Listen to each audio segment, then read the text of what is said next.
السلام علیکم ورحمۃ اللہ وبرکاتہ۔ ایک نئے سبق کے ساتھ ہم آپ کی خدمت میں حاضر ہیں۔ امید ہے گزشتہ اسباق کی آپ نے دہرائی کر لی ہوگی، تو چلتے ہیں آج کے سبق کی طرف۔ یاد رہے اس وقت ہم سورہ حدید پڑھ رہے ہیں جو کہ 27ویں پارے میں ہے، پارہ 27 سورہ حدید۔ 4 آیات ہم نے گزشتہ کلاس میں پڑھ لی تھی، آج ہم نے پڑھنا ہے آیت نمبر 5 سے۔ ہماری اس کلاس میں آپ کو درست تلفظ کے ساتھ اور تجوید کے ساتھ قرآن کو پڑھنا سکھایا جاتا ہے۔ روزانہ آپ 4-5 آیتیں پڑھ کے اپنا سبق بہت اچھا کر سکتے ہیں۔ تو چلتے ہیں آج کے سبق کی طرف۔ اعوذ باللہ من الشیطان الرجیم، بسم اللہ الرحمن الرحیم، لہ ملک السماوات والارض وَإِلَى اللَّهِ تُرْجَعُ الْأُمُورِ۔ لہو، سب سے پہلے دھیان رکھنا ہے کہ لام کو لمبا نہیں کرنا۔ میں ایک دفعہ پہلے بھی بتا چکی ہوں کہ لہو کا مطلب ہے اسی کے لیے بادشاہت ہے۔ آگے بات کیا ہو رہی ہے؟ لہو ملک السماوات والارض، اسی کے لیے بادشاہت ہے، یعنی کہ اللہ تعالیٰ کے لیے بادشاہت ہے آسمانوں کی اور زمین کی۔ اب اگر کوئی اس کو پڑھتا ہے لاہو ملک السماوات والارض، تو اس کا مطلب ہے اس کے لیے بادشاہت نہیں ہے آسمانوں اور زمین کی۔ آپ اندازہ لگا لیں کہ اتنی سی غلطی سے ہم کفر کی غلطی کر رہے ہیں۔ کفر تک کی غلطی ہم سے ہو سکتی ہے، جس کو ہم سمجھتے ہیں کہ ایسا قرآن پڑھنا ٹھیک ہے، بس تجوید وغیرہ کچھ ضروری نہیں ہے، کچھ مسٹ نہیں ہے سیکھنی۔ تو میں نے آپ کے سامنے بتایا ہاں اور نہ کے معنی میں غلطی ہو جاتی ہے۔ ملک السماواتی، سین کے اوپر صرف اور صرف زبر ہے، اس کو ہم لمبا نہیں کریں گے زبر کی وجہ سے۔ میم اور واو کے اوپر کھڑی زبر ہے تو اس کو ہم کھینچ کے پڑھیں گے، کیسے؟ ملک السماواتی والارض۔ را ساکن سے پہلے حرف پہ زبر ہونے کی وجہ سے ہم را کو پر یعنی کہ موٹا پڑھیں گے۔ ویسے تو عام طور پہ را پہ زبر یا پیش ہو تو را موٹی پڑھی جاتی ہے، اگر را کے نیچے زیر ہو تو را باریک پڑھی جاتی ہے، جبکہ یہاں پہ را ساکن ہونے کی وجہ سے پھر ہم پچھلے حرف کو دیکھیں گے۔ اگر پچھلے حرف کے اوپر زبر یا پیش ہوگی تو را موٹی پڑھی جائے گی، اور اگر پچھلے حرف کے نیچے زیر ہے تو را باریک پڑھی جائے گی۔ اچھا، زواد کو بھی ہم نے پر پڑھا ہے، وہ کس لیے؟ کیونکہ زواد ان 7 حروف میں شامل ہے جو ہمیشہ موٹے یعنی کہ پر پڑھے جاتے ہیں۔ وہ حروف کون کون سے ہیں؟ خا، صاد، زواد، غین، طا، قاف، زوا، یہ وہ 7 حروف ہیں جو ہر حال میں پر یعنی کہ موٹے پڑے جاتے ہیں۔ خواہ ان کے اوپر زبر ہو، زیر ہو، پیش ہو، کوئی بھی حرکت ان کے اوپر جو ہے وہ ڈیپینڈ نہیں کرتی، ان کا حروف مستعلیہ ہونا ہی بڑی اہم بات ہے، تو اس لیے یہ حروف پر یعنی کہ ہمیشہ موٹے پڑے جاتے ہیں۔ ٹھیک ہے، پتہ چل کہ وہ کون کون سے حروف ہیں؟ تو ان کو آپ نے ہمیشہ ہی موٹے حروف کے ساتھ پڑھنا ہے، موٹا کر کے پڑھنا ہے۔ زواد، قاف، خا، یہ سب اس میں شامل ہیں۔ وَإِلَى اللَّهِ تُرْجَعُ وَإِلَى اللَّهِ، اب دیکھیں میں نے اللہ کا نام بھی پر پڑھا ہے، کیونکہ لفظ اللہ سے پہلے اگر زبر یا پیش ہوگی تو لفظ اللہ کو پر پڑھا جائے گا، اگر لفظ اللہ سے پہلے زیر ہوگی تو لفظ اللہ کو باریک پڑھا جائے گا۔ ٹھیک ہے، اس لیے ہم نے اللہ کے نام کو پر پڑھا ہے کیونکہ اس سے پیچھے حرف پہ زبر ہے۔ ترجع الامور، را کو پھر سے پر پڑھنا ہے کیونکہ را ساکن سے پیچھے پیش ہے۔ ٹھیک ہے، را ساکن سے پہلے پیش ہونے کی وجہ سے را کو ہم موٹا پڑھیں گے، عین کے مخرج کو ہم انہینس کریں گے، واضح کریں گے، یعنی کہ اگر اس کو ہم پڑھیں گے ترجع الامور تو یقین کریں گے الف بن گیا، حمزہ بن گیا، نہ کہ عین، پھر اس کا معنی کیسے ایسا رہے گا جو اس کا اصل میں ہے؟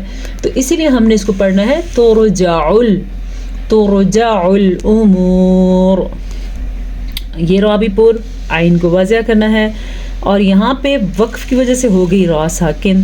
ساکن را سے پہلے ہم نے پیچھے دیکھا تو واو ساکن، پھر ہم نے اس سے بھی پیچھے جا کے دیکھنا ہے کہ بھئی اس سے پیچھے کیا ہے، اس سے پیچھے وہ حرف پہ پیش تھی، اس پیش کی وجہ سے یہ را پر پڑی جائے گی۔ یہ آپ کو پوائنٹ سمجھ آ گیا؟ اگر نہیں آیا تو ایک دفعہ پھر سن لیں۔ جب کبھی ایسا ہو جائے کہ وقف کی وجہ سے را کو ساکن کرنا پڑ جائے تو ہمیں سوچنا ہے کہ بھئی اب یہ را پر ہے یا باریک، تو اس کے لیے ہمیں اس سے پچھلے حرف کو دیکھنا پڑے گا۔ پیچھے واو بھی ساکن تھی، پھر اس سے بھی پیچھے ہمیں دیکھنا پڑے گا، پیچھے زبر یا پیش ہے تو یہ را پر پڑی جائے گی، اور اس سے پیچھے نیچے زیر ہے حرف کے تو وہ را باریک پڑی جائے گی۔ یولج اللیل فی النہار ویولج النہار فی اللیل. اکثر لوگ اس کو جلدی سے پڑھتے ہیں یولج اللیل. کیا آپ بھی ایسا پڑھتے ہیں؟ اگر آپ ایسا پڑھتے ہیں تو ابھی اس کو سیکھ لیں. یہ یولج اللیل نہیں ہے، یہ ہے یولج اللیل. ٹھیک ہے، یا پیش واو یو، یولج اللیل فی النہار. نون کے اوپر شد کی وجہ سے نون پہ غنہ کرنا لازمی ہے. نون اور میم یہ دو ایسے حروف ہیں کہ جب بھی ان کے اوپر شد آ جائے گی تو وہاں پہ غنہ لازمی ہے. جیسا کہ ہم نے یہاں پہ غنہ کیا فی النہاری، ہم نے نون پہ غنہ کیا. ہا کو اس کو بھی آپ نے انہینس کرنا ہے. اکثر لوگ اس ہا کو پڑھتے ہیں فی النہاری، وہ غلط ہے. یہ ہے فی النہاری. را کو باریک پڑھنا ہے کیونکہ ابھی ہمارے پاس را کے نیچے زیر ہے. وَيُولِجُ النَّهَارَ، پھر سے خیال رکھنا ہے وَيُولِجُ نہیں پڑھنا آپ نے. ٹھیک ہے، وَيُولِجُ واو مدہ، غنے کے ساتھ نون اور ہا کے تلفظ کا بھی دھیان رکھنا ہے اور را کو پر پڑھنا ہے. فی اللیل وَهُوَ عَلِيمٌ بِذَاتِ الصُّدُورِ. وَهُوَ ہا کے تلفظ کا دھیان رکھنا ہے. عَلِيمٌ بِذَاتِ الصُّدُورِ. یاد رکھیں نون تنوین ہے یہاں پہ ہمارے پاس. نون تنوین کے بعد نون ساکن یا نون تنوین کے بعد حرف با آ جائے تو نون ساکن یا تنوین کے اوپر میم پیدا ہو جاتا ہے. یعنی کہ ایسا تب ہوتا ہے جب نون اس طرح کا نون ساکن اور اس کے بعد والا حرف با ہو. یہاں تو با نہیں ہے، اس کی کوئی اور قاعدہ بن رہا ہے. تو یہاں پہ ہمارے پاس اگر نون ساکن کے بعد با ہوگا تو بھی، اور تنوین کے بعد با ہو تو بھی.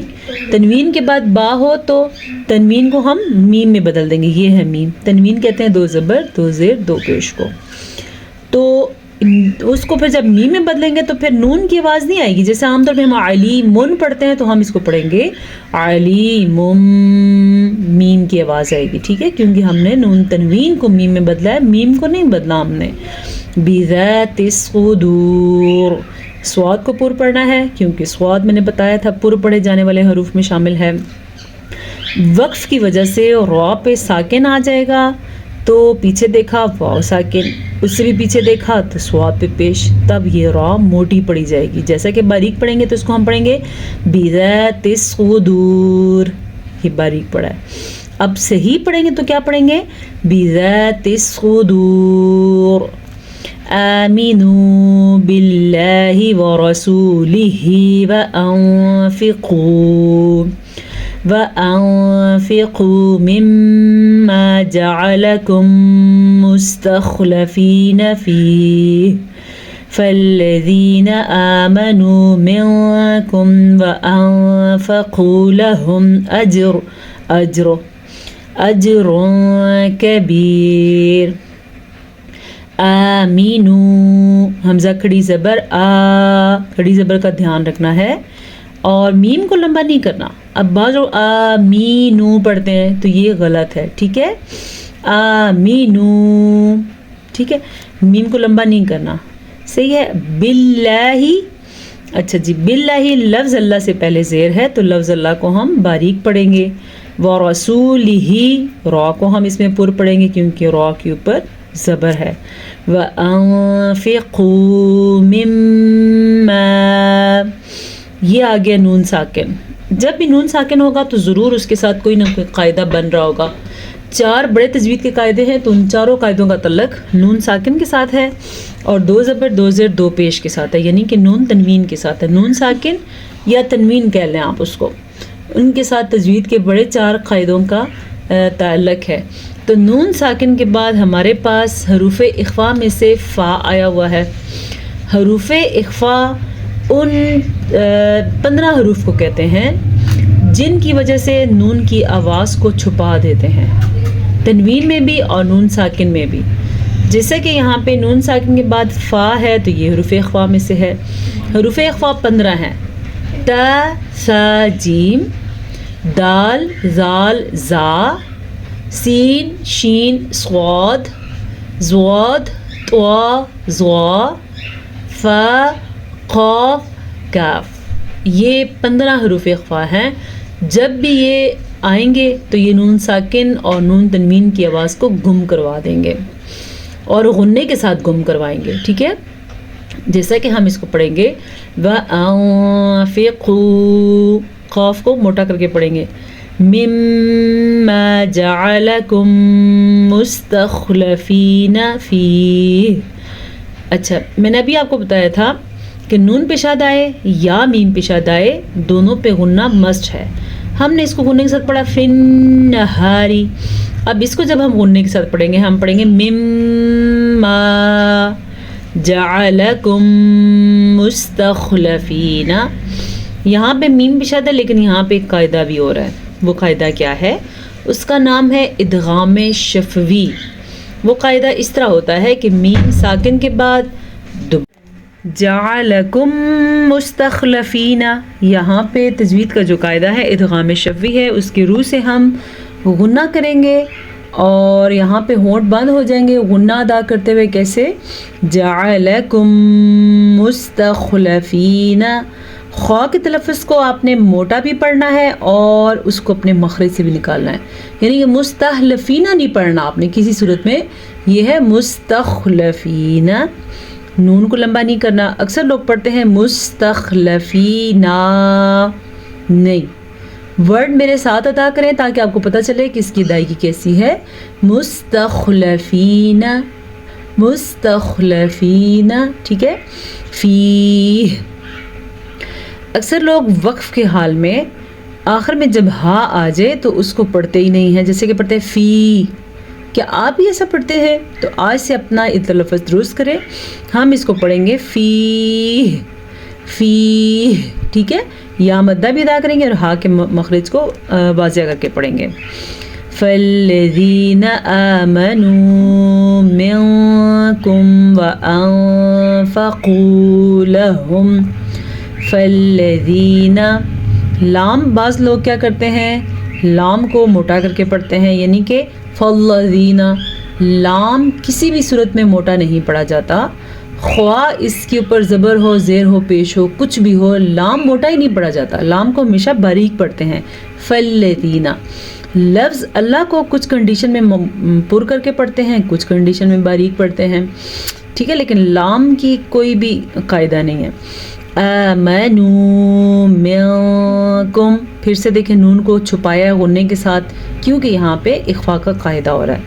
وَأَنفَقُوا لَهُمْ أَجْرٌ كَبِيرٌ.